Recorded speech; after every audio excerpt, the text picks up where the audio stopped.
वज़ीर मुमलिकत बराए उमूर दाखिला तलाल चौधरी ने कहा है कि इस्तांबुल मुज़ाकरात में पाकिस्तान के उसूली मौक़िफ़ की जीत हुई है।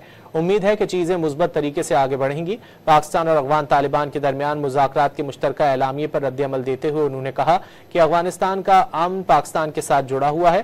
पाकिस्तान चाहता है कि किसी की भी सरजमीन पाकिस्तान के खिलाफ इस्तेमाल न हो। वज़ीर मुमलिकत ने खबरदार किया कि अगर अफ़गानिस्तान भारत की प्रॉक्सी बना तो हो सकता है अफ़गानिस्तान अपनी खुद मुख्तारी खो बैठे। तलाल चौधरी का यह भी कहना था कि अफ़गानिस्तान को समझना चाहिए कि भारत उनकी सलामती और खुद मुख्तारी की जमानत नहीं दे सकता।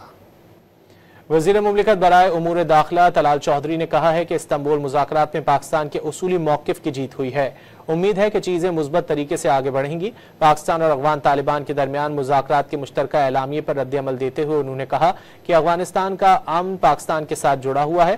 पाकिस्तान चाहता है कि किसी की भी सरजमीन पाकिस्तान के खिलाफ इस्तेमाल न हो। वज़ीर मुमलिकत ने खबरदार किया कि अगर अफ़गानिस्तान भारत की प्रॉक्सी बना तो हो सकता है अफ़गानिस्तान अपनी खुद मुख्तारी खो बैठे। तलाल चौधरी का यह भी कहना था कि अफ़गानिस्तान को समझना चाहिए कि भारत उनकी सलामती और खुद मुख्तारी की जमानत नहीं दे सकता।